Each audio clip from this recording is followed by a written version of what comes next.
안녕하세요. 네, 우리 시간이 되었기 때문에 이제 수요집회 시작하도록 하겠습니다. 오늘은 에스겔 7장 공부하는 시간인데 우리 말씀 듣기 전에 함께 기도하고 말씀 듣는 시간 갖도록 하겠습니다.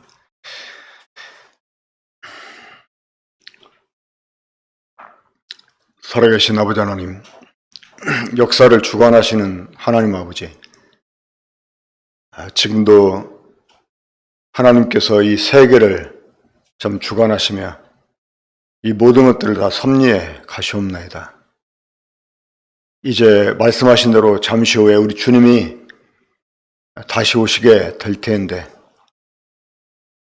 참 그때를 앞두고 이 멸망을 제초하는 이 세상의 모습을 우리가 말씀을 통해서 보게 되옵나이다.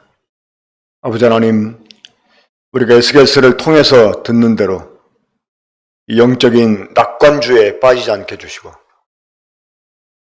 죄를 미워하시는 아들이시라도 죄를 짊어진 상태에서는 결코 심판을 피할 수 없게 하셨던 이 하나님의 공의로우심을 모든 성도들이 깨달을 수 있게 해주시고 죄를 두려워하고 정말 주님 앞에 거룩한 삶을 살아가고 또 말씀에 비춰 자기를 돌아오면서 회개하고 이 하나님의 의에 이르는 우리 성도들 될 수 있게 주시기 원합니다. 참 이와 같은 때 이 에스겔서를 통해서 저희들에게 주시는 이 교훈을 감사드립니다. 오늘 이 시간을 주께서 함께 해주시고 또 말씀해 주시기를 바라오며 우리 주 예수 그리스도 이름으로 기도합나이다. 아멘. 네, 오늘 7장은 절수가 상당히 깁니다. 그래서 이제 원래 반으로 나눠가지고 공부를 할까 생각을 했는데 이 내용이 이어지기 때문에 이걸 반으로 자르게 되면 다음 주에 이것을 이어서 하면 오히려 맥이 끊길 것 같은 생각이 들어서 27절 끝까지 다 공부를 하려고 생각을 합니다. 그런다고 해서 놀라지 마세요. 뭐 시간이 배로 더 늘어난다는 건 의미하는 게 아닙니다. 연결돼서 이렇게 보게 되면 간단하게 짚어가면서 다 볼 수 있기 때문에 오히려 이렇게 나누어서 하는 것보다 효과적이고 시간도 많이 걸리지 않을 거라고 생각을 하게 됩니다.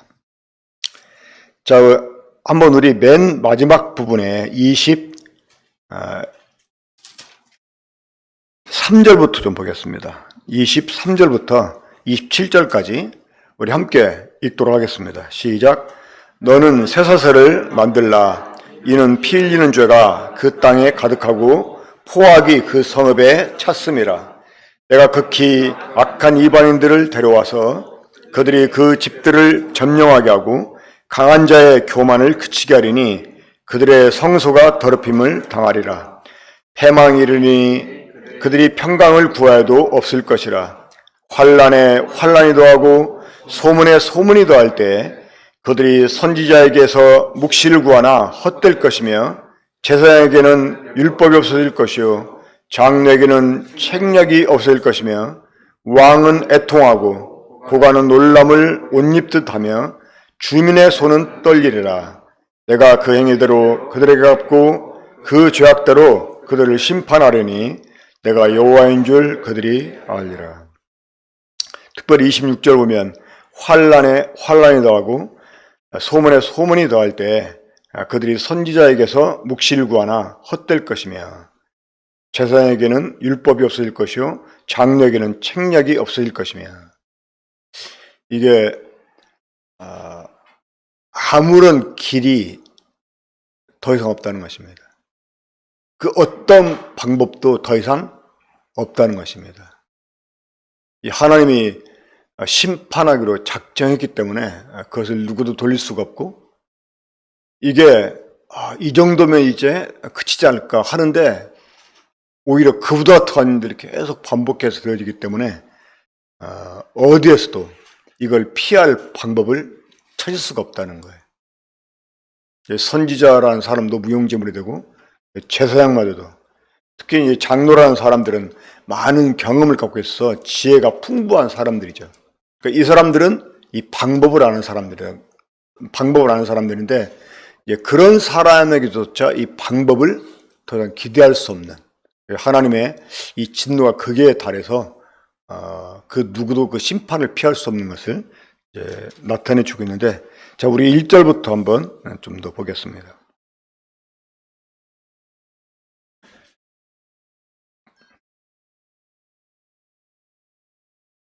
네, 6절까지 보겠습니다. 1절부터. 저와 함께 교독하겠습니다. 제가 한 절 읽고 형제 자매들 한 절씩 읽고. 또 여호와의 말씀이 내게 임하여 이르시되 인자야 주 여호와께서 이스라엘 땅에 관하여 이같이 말씀하셨느니라. 끝났도다. 이 땅 사방의 일이 끝났도다. 이제는 내게 끝이 이르렀나니 내가 내 진노를 내게 나타나여 내 행위를 심판하고 내 모든 가정한 일을 보응하리라. 내가 너를 불쌍히 여기지 아니하며 긍휼히 여기지도 아니하고 내 행위대로 너를 벌하여 내 가증한 일이 너희 중에 나타나게 하리니 내가 여호와인 줄을 너희가 알리라. 주 여호와께서 이같이 이르시되 재앙이로다. 비상한 재앙이로다. 볼자다. 그것이 왔도다. 끝이 왔도다. 끝이 왔도다. 끝이 너에게 왔도다. 볼지어다. 그것이 왔도다. 우리가 에스겔서를 제대로 이해하려면 배경을 잘 알고 있어야 된다고 계속 제가 말씀을 전할 때마다 강조를 했습니다. 자, 이 예루살렘이 1차 바벨론 침공에 의해서 정복을 당하고 그리고 많은 사람들이 포로로 잡혀갑니다. 자, 그때가 언제라고 그랬죠? 바로 BC 한 602년경입니다.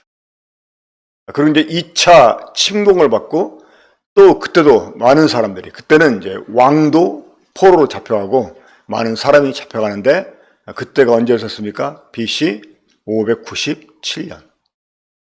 그때 2차 포로로 끌려간 사람 중에 이 에스겔이 포함이 됐었습니다. 그리고 이제 포로로 끌려간 이제 5년 뒤에 그 BC 592년에 에스겔이 하나님께로부터 이 하나님 말씀을 대언하도록 부르심을 받게 됩니다. 자, 하나님이 에스겔을 부르셔서 하나님 말씀을 대언하게 하신 그 이유가 어디에 있었을까요? 바로 바벨론의 포로로 끌려온 사람들이 헛된 꿈을 꾸는 것, 그리고 여전히 예루살렘에 남아있는 사람들이 영적 낙건죄에 빠져가지고 하나님이 자기들과 함께 하시면 이 바벨론으로부터 자기들이 해방될 것이라고 하는 이러한 그 헛된 꿈을 꾸면서, 그러면서도 여전히 자신들의 죄를 깨닫지 못하고 누이치지 않는 그런 상태에 있었어요. 그런 사람들에게 하나님의 진노를 예언하게 하시죠. 그러한 그 배경을 가지고 이 에스겔서가 초반이 기록이 됐다고 하는 것을 염두에 두고 우리가 에스겔서를 읽게 된다면 어렵지 않게 이해를 할 수 있을 거라고 생각을 합니다. 그러면서도 하나님께서 그러한 일을 시행하시기 전에 먼저 예언하게 하시는 것, 그 이유가 어디 있었을까요? 그래도 하나님이 그들에게 회개를 바라시기 때문에, 혹시나 그들이 두려워하고 회개하지 않을까 하는 이런 기대감 때문에 예언을 하게 한 게 아닌가 이렇게 생각을 합니다. 하지만 회개치 않게 되면 이제 하나님의 심판을 절대로 피할 수 없는 2절 그 뒷부분에 보면 하나님이 이제 이같이 말씀하셨느니라 하면서 뭐라고 말씀하셨죠?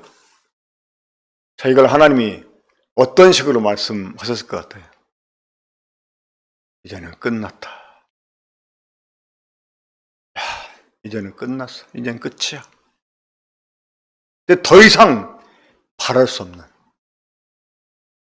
더 이상 회개를 기대할 수 없는, 하나님이 그래도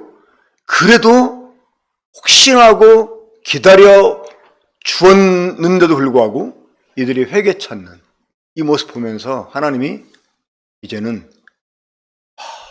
더 이상 참을 수가 없구나, 이제는 끝났구나, 이렇게 말씀 지금 하고 있는 것입니다. 자, 그러면 지금 이것은 아직 되어지지 않은 일이기 때문에 그 예언이라고 하는 것은 미래에 속한 거잖아요. 그렇죠? 그러면 끝났다 이렇게 말하지 말고 이제는 끝내야 되겠다 이렇게 말해야 되는데 이게 과거 시제로 기록이 되어 있다고 하는 거예요. 자, 이것은 뭘 의미할까요?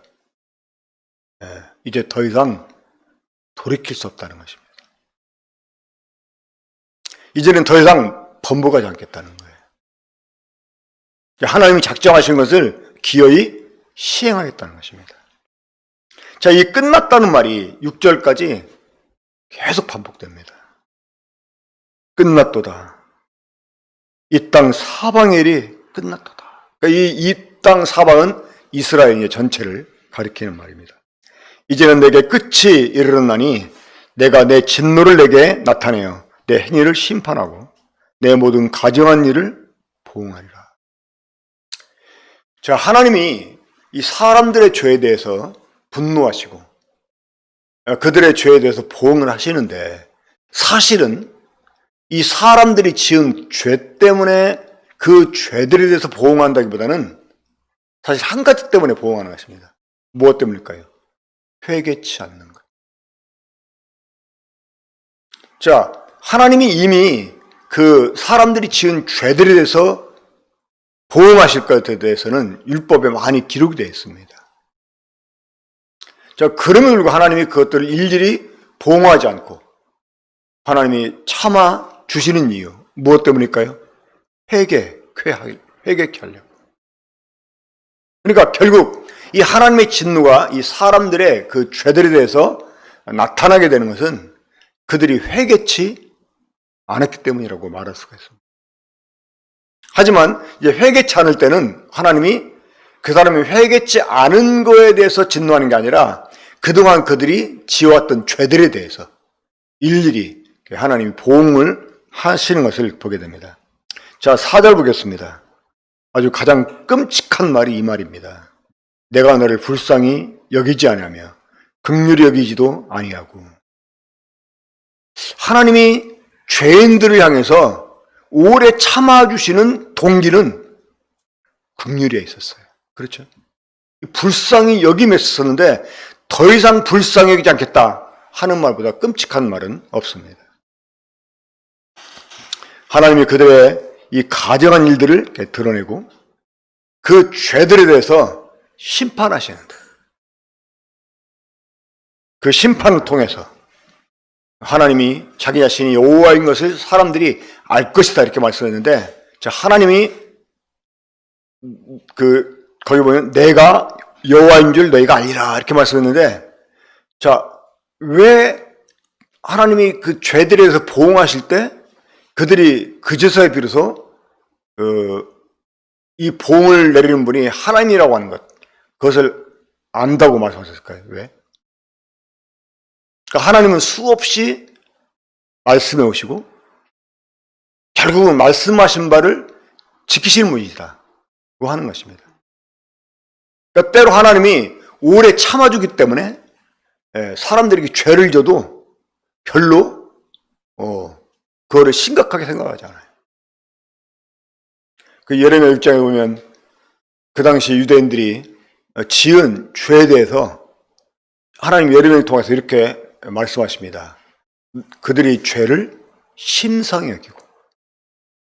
그 죄를 심상히 여겼다는 말은 죄를 별로 심각하게 생각하지 않고 그냥 일상적으로 그런 일이 이런 일이 그냥 다반사지 이런 식으로 생각 그들이 했었다고 하는 거예요. 그러니까 죄를 져도 죄의식 가질 수가 있겠습니까? 하나님이 그것이 죄라고 경고해도 마음의 감각이 되겠습니까? 그러니까 이들이 죄를 지어도 그것이 죄인 줄도 알지 못하고 그랬지만 하나님이 계속 그 죄들에 대해서 경고를 해오셨잖아요. 그러면서도 참아주고 하니까 이제 아예 그냥 그런 말씀들이 별로 무겁게 들려지지 않는 거예요. 그러다 보니까 죄를 오히려 가벼이 여기고, 하지만 하나님은 이 말씀하신 바대로 이 죄에 대해서 진노하시고 재앙을 내리시는 그러한 분이라고 하는 것을 이렇게 말씀합니다. 한번 9절 뒷부분 보겠습니다. 처음부터 한번 읽읍시다. 내가 너를 불쌍히 여기지 않으며 긍휼히 여기지도 아니하고 내 행위대로 너를 벌하여 너의 가증한 일이 너희 중에 나타나게 하리니. 자, 그 다음부터 한번 읽어봐요. 시작. 나 여호와가 때리는 이임을 너희가 알리라. 자, 하나님 어떤 분이라고요? 때리는 분.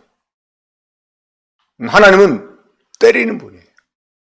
이 말은 죄에 대해서 분명히 징계하시는, 이 죄를 분명하게 다루시는 그런 분이라고 하는 것입니다. 그러니까 우리가 이런 말씀 통해서 너희가 나를 여호와인 줄 알리라고 했을 때 우리가 알게 되는 여호와는 어떤 분이실까요? 그분은 죄를 용납할 수 없는, 그분은 죄를 미워하시는, 그분은 죄를 분명하게 징계하시는 그러한 분이라고 하는 것입니다. 자, 5절 보면 주 여호와께서 이같이 이르시되 재앙이로다. 비상한 재앙이로다. 볼자다 그것이 왔도다. 자, 이 바벨론 3차 침공은 1차, 2차와 전혀 다른 그런 침공이었습니다. 그러니까 두어 번까지 참아줬던 이 느부갓네살이 세 번째는 어떻게 했습니까? 이스라엘을, 예루살렘을 완전히 파괴시켜버렸어요. 그러니까 여기서 말하는 이 비상한 재앙은 아주 특별한 재앙이라는 말입니다. 그러니까 일반적인 그런 재앙이 아니라고 하는 거예요. 우리가 흔히 그러니까 이 상이라는 말은 평상시 할 때 그 상이잖아요. 그러니까 이 재앙은 일반적으로 자주 나타나는 그런 유의 재앙이 아니라고 하는 거예요. 이거는 정말 특별한 재앙이라고 하는 거예요. 그러니까 하나님이 그동안 경고하시고 경고해 오시면서도 그래도 참아주시고 기다려 주시왔지만 이제는 더 이상 참을 수 없고 그 경고하신 그대로 재앙이 임할 것을 말씀하고 있는 것입니다. 그게 이제 비상한 재앙이 되는 것입니다. 이제 그러면서 6절에 끝이 왔도다. 끝이 왔도다. 끝이 너에게 왔도다. 볼자다 그것이 왔도다. 그러니까 하나님도 이 일을 허락하시기를 굉장히 주저해 왔다는 것입니다. 이걸 하나님이 만약에 허락하신다면 이건 이스라엘의 멸망을 의미하기 때문에 하나님도 참고 참아오셨다고 하는 거예요. 그런데 이제 더 이상 참으셨다는 것입니다. 왜? 그들이 회개치 않으니까. 자, 그런데 아이러니하게도 하나님은 유대인들을 향해서 이런 마음을 갖고 있었어요. 유대인들은 어떻었어요? 유대인들은 자기들이 하나님을 여전히 잘 섬긴다고 생각을 했어요. 여전히 자신들이 기도하면 하나님이 들어줄 거라고 생각을 했어요. 여전히 자신들이 하나님께 구하면 하나님이 자기과 함께 하신다고 믿었어요. 모순이죠. 그렇죠? 하나님은 지금 화를 참을 수가 없었어. 이제 정말 끝낼 거야. 이렇게 말씀하는데 이때까지도 이들은 여전히 그런 마음을 갖고 있었어요. 제가 지난번에도 말씀드렸듯이 자, 제3차 침공이 이루어졌을 때 그 당시 왕이 누구였죠? 시드기야였습니다. 이 시드기야가 사람을 예레미야에게 보냈어요. 그리고 예레미야한테 기도하라고. 그럼 하나님이 들으시고 저들을 물러가게 하실 것이다. 이렇게 말했습니다. 이제 그런 시드기야를 향해서 예레미야가 또다시 예언을 합니다. 나중에 시드기야는 두 눈이 뽑힌 채로 포로로 끌려갑니다. 그러다가 이제 돌아오지 못하고 그는 바벨론에서 죽게 됩니다. 그러니까 이 영적 낙관주의, 하나님은 지금 나를 향해서 분노하고 있는데 나는 평안한 거예요. 그것도 그냥 하나님 나물라 하고 평안한 게 아니고 나는 내 나름대로 하나님을 섬긴다고 생각하면서 평안한 거예요. 이런 모순. 이런 것들이 신약에도 있잖아요. 라오디게아가 그런 교회에 있었어요. 이 사대교회 역시 마찬가지였습니다. 네가 살았다는 이름이 있으나 실상은 죽은 자라. 근데 그 사람들은 자기들이 살았다고 생각을 했어요. 그 이전 개혁 성경에는 이 사대교회에게 주님이 이런 경고와 성을 이렇게 번역했었어요. 뭐냐면 너희가 회개치 않으면 너희 이름이 생명책에서 흐려질 것이라고. 근데 그 흐려지는 게 아니고요. 사실은 제거시킨다는 말입니다.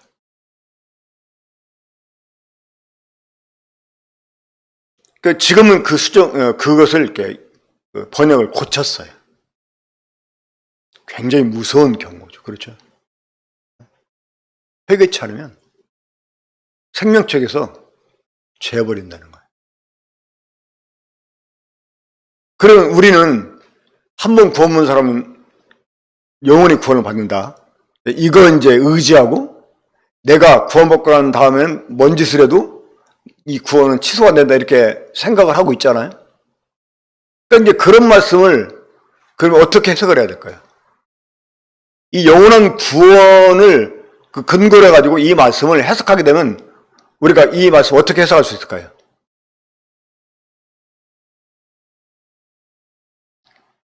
생명책에서 이름을 제거한다? 한 번 생명책 이름을 기록해놓고 제거할 수 있나요?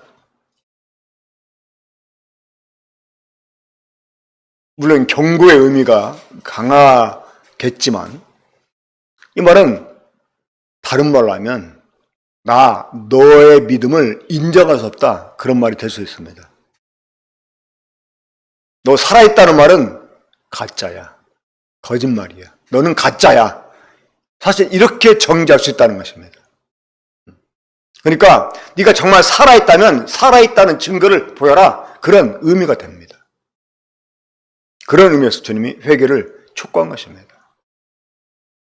그러니까 이 영적 낙관주의에 빠져있는 이 예루살렘에 남아있는 사람들, 이제 그 사람들이 하나님이 지금 진노를 쏟아 붓는 것이에요. 그러면서 하나님은 때리는 분이다. 하나님은 죄에 대해서 분노하게 징계하시는 그런 하나님이다. 고 하는 것을 보여줍니다. 그러면서 그 뒤에 쭉 보면 자 10절 보겠습니다. 볼자다 그날이로다 볼자다 임박하도다 정한 재앙이 이르렀으니 몽둥이가 꽃이 피며 교만이 싹이 났도다. 포악이 일어나서 죄악의 몽둥이가 되었은즉 그들도 그 무리도 그 재물도 하나도 남지 아니하며 그 중에 아름다운 것도 없어지리로다. 꽃이 핀 몽둥이, 싹이 난 이 교만, 이 포악이 일어나서 죄악의 몽둥이가 되고 이게 이제 하나님이 이 바벨론 사람들을 몽둥이로 사용해서 이스라엘 전체를 완전히 다 괴멸시켜버리겠다는 거예요.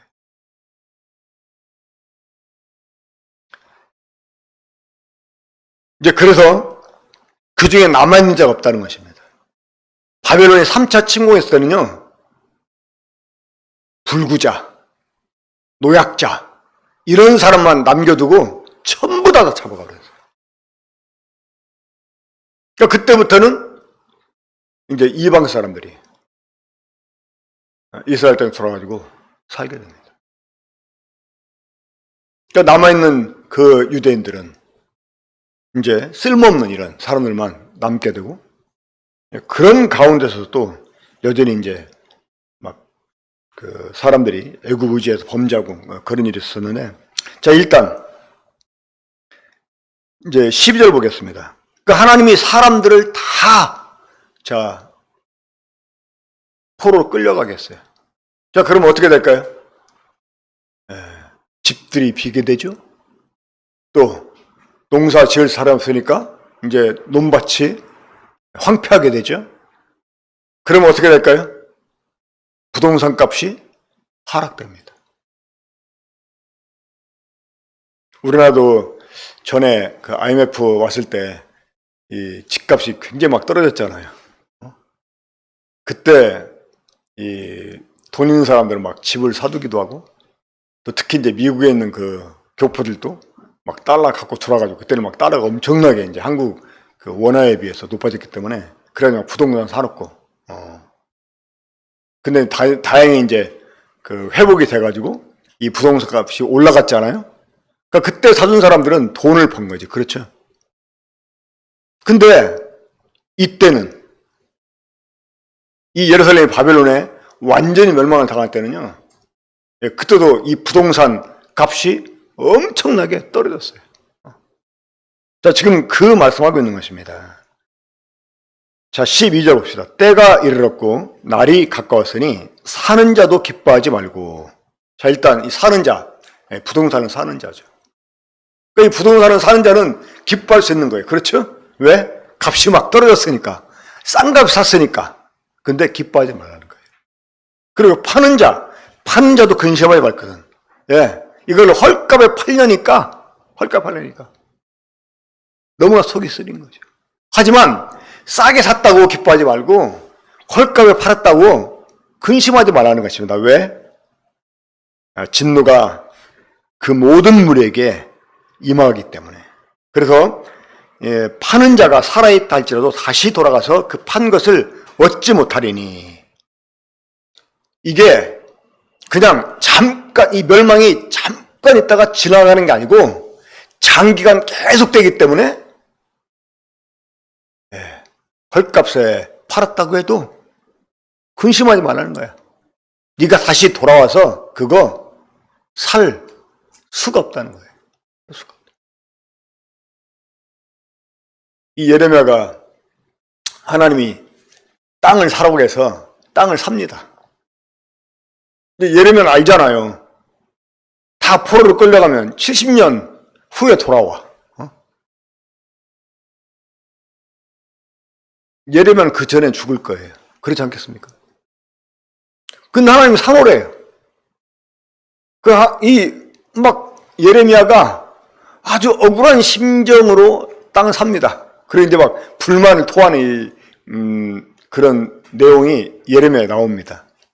근데 하나님이 예레미야한테는 사노라고 한 이유가 있어요. 그거는 뭐냐면 다시 돌아오게 해 주실까, 다 이것을 이제 하나님이 약속해 주시려고 사노라한 거지만, 사실 예레미야 입장에서는 사는다고 자기 땅이 나중에 자기 그걸 누릴 수 있는 것도 아니란 말이에요.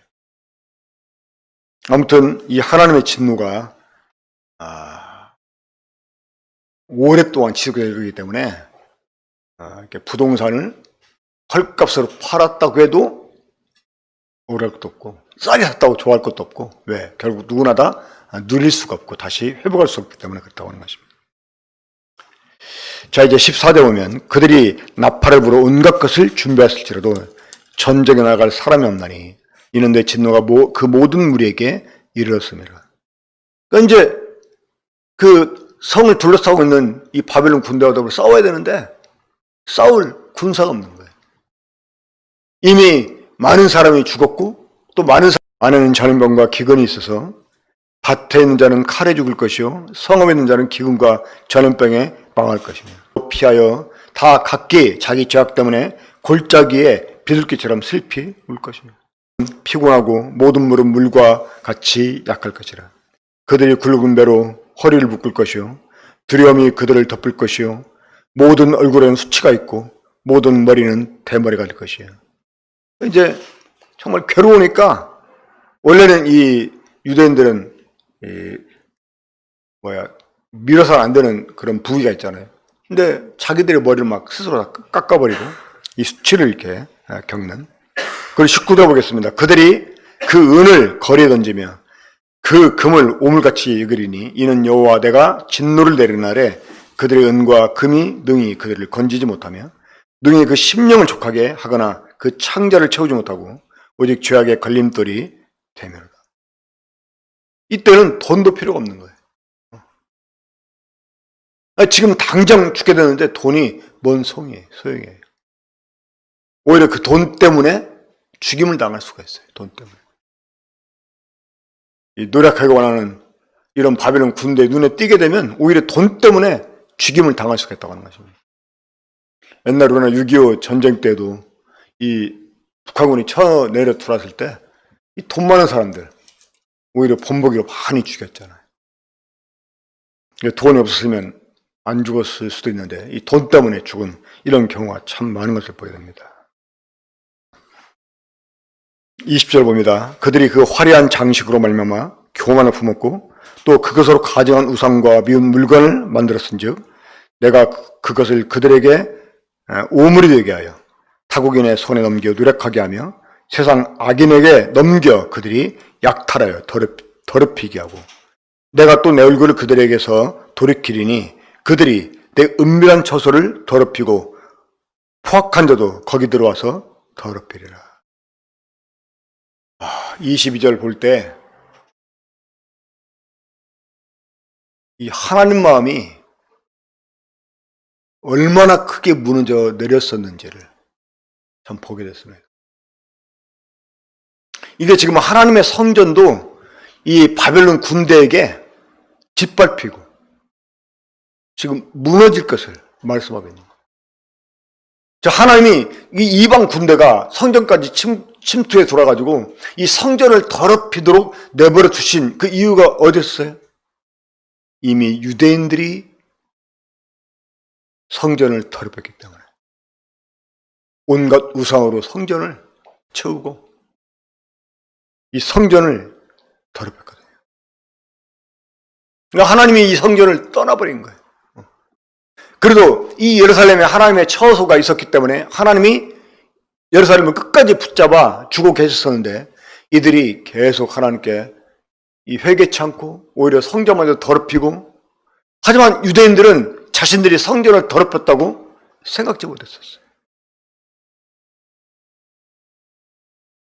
이미 하나님 마음이 유대인들로 해서 무너져 있었기 때문에 결국은 이 하나님의 처소마저도 이방인들에게 짓밟히게 내버려 둘 것을 말씀하고 있는 거죠. 그러니까 완전히 이제 하나님께 유대인들을 향한 희망이 남아있질 않은 거예요.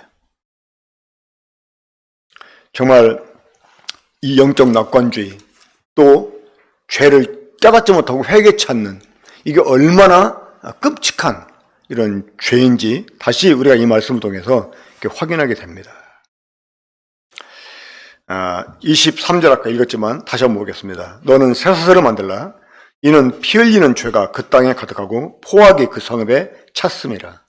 내가 극히 악한 이방인들을 데리고 와서 그들이 그 집들을 점령하게 하고 강한 자의 교만을 그치게 하리니 그들의 성소가 더럽힘을 당하리라. 그러니까 이 하나님이 이 예루살렘을 또 자기 그 처소했던 성전까지 포기하고 그 이방인들에게 짓밟히도록 허용하시는 것은 이미 그들이 이 하나님의 성소를 더럽혔기 때문이라고 하는 것입니다.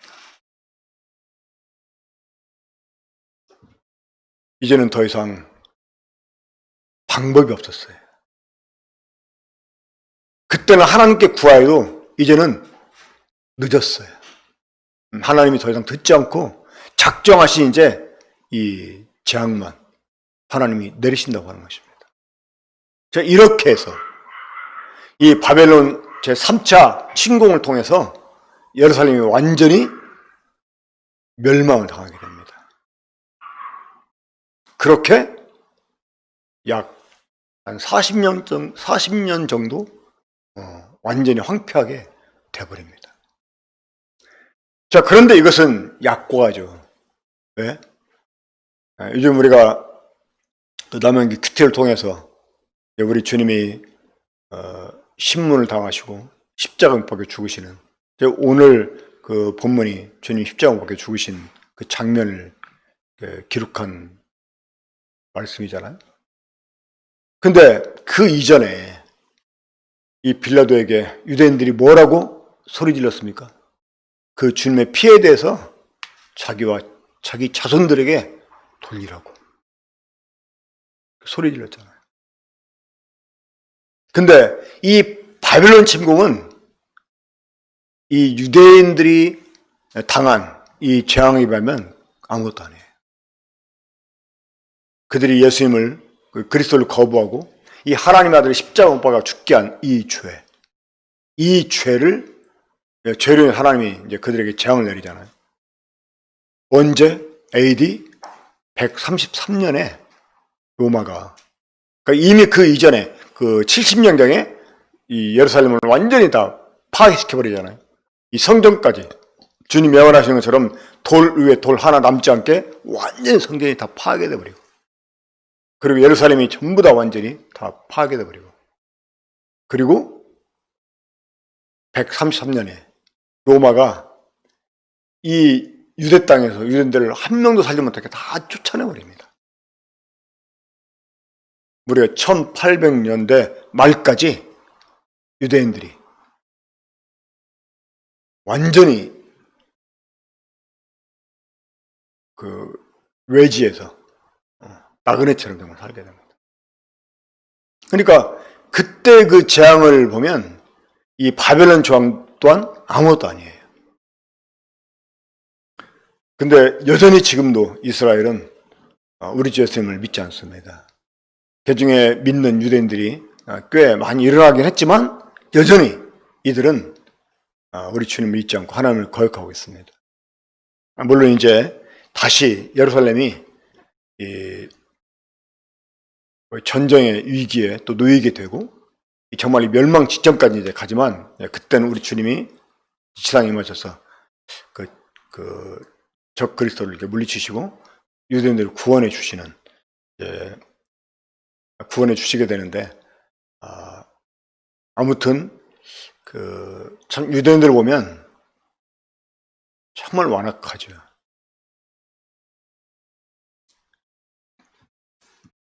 하나님이 왜 이런 완악한 민족을 선택했는지 생각해 보면 아마 이래야지만 하나님이 유대인들을 버리고 이방인들에게 긍휼을 베풀어 줄 어떤 계기를 삼을 수 있어서 그렇지 않나, 이렇게 또 생각을 해보게 됩니다. 내가 이렇게 완악한 이 족속까지도 이렇게 참아줬는데, 그래 내가 선택하지 않았던 이방인들 이제 불쌍히 여기겠다, 이렇게 하나님도 섭리하셔가지고 이방인들에게 이 구원을 얻을 기회를 주시기 위해서 이방인 유대인들이 이렇게 완악한 유대인들을 이렇게 선택하지 않았나, 이렇게 생각을 해보게 됐습니다. 아무튼 오늘 우리가 에스겔 7장을 통해서 이 하나님의 재앙은 사람들이 지은 죄들에 의해서 나타나고, 또 하나님은 틀림없이 그러한 죄들을 징치하는 분이시고, 그래서 하나님은 때리는 분이다, 이렇게 말할 수도 있는데, 하지만 그것들은 사람들이 회개치 않았기 때문에 주어진 일이다 라고 하는 것입니다. 또 하나님은 그러한 징계를 내리시기 전에 여러 번 경고하시는데, 그 경고하신 이유가 무엇 때문에? 회개케 하려고. 그래서 히브리서 3장에 있는 말씀처럼 오늘날 너희가 그의 음성을 듣거든 이 광야에서 하나님이 시험하던 때와 같이 너희 마음을 강팍하게 하지 말라. 이 말씀 우리가 정말 마음에 두고 이 하나님 말씀을 들을 때 정말 온유한 심령으로 받는 이러한 그 태도를 우리가 가져야만 됩니다. 하나님 말씀에서 떠는 자, 정말 하나님 이 조그마한 이 정말 아주 작은 말씀처럼 여겨지는 그런 말씀이라 할지라도 우리가 그 말씀을 두려움으로 받고 그 말씀에 민감하게 반응하면서 우리가 하나님 앞에 정말 이 거룩함을 견지하는 이런 삶을 가져야 될 것을 이 말씀을 통해서 오늘 교훈받게 됩니다. 그렇지 않게 되면 오히려 우리가 자칫 영적 낙관죄에 빠지게 되고 화인맞은 이런 양심을 소유하게 되면서 이 하나님 말씀을 들어도 감각하지 못하고 죄로 인식하지 못하고 여전히 나홀로는 믿음이 좋은데 결국 하나님에게서 끊어지는 이런 삶을 우리가 살 수도 있다고 하는 것입니다. 이런 그 세대 가운데 에스겔서 말씀이 우리들이 얼마나 실제적으로 교훈이 되는 말씀인지 정말 이렇게 생각지 않을 수가 없습니다. 계속 에스겔을 통해서 하나님이 우리에게 교훈해 주시고 또 이 교훈이 주어지는 대로 정말 우리가 주님 앞에 정말 민감하게 반응해서 하나님의 진노를 자극하는 사람이 아니라 그 진노를 시기하고 하나님 우리를 향해서 진노를 생각했다고도 거두는 그래 하나님이 우리를 때리는 분이 아니라 우리를 이루어 주시는 그러한 분이 되게 해야 되겠습니다. 하나님 우리에게 에스겔서 말씀을 주시는 이유가 무엇 때문일까요? 에스겔서에서 나타내는 대로 유대인들이 받은 징계처럼 우리도 하나님이 징계를 받게 하려고 그러는 거겠습니까? 아니잖아요. 이걸 반면 교사로 삼아가지고 우리한테는 이런 일이 없도록 그래서 영적 낙관조에 빠지지 않도록 그래서 하나님과 함께 우리가 정말 의로운 그러한 길로 동행할 수 있게 하려고 주님이 말씀을 주신 것이다 생각을 하고 그런 마음으로 말씀을 이렇게 받았으면 좋겠습니다. 함께 기도하고 마치겠습니다.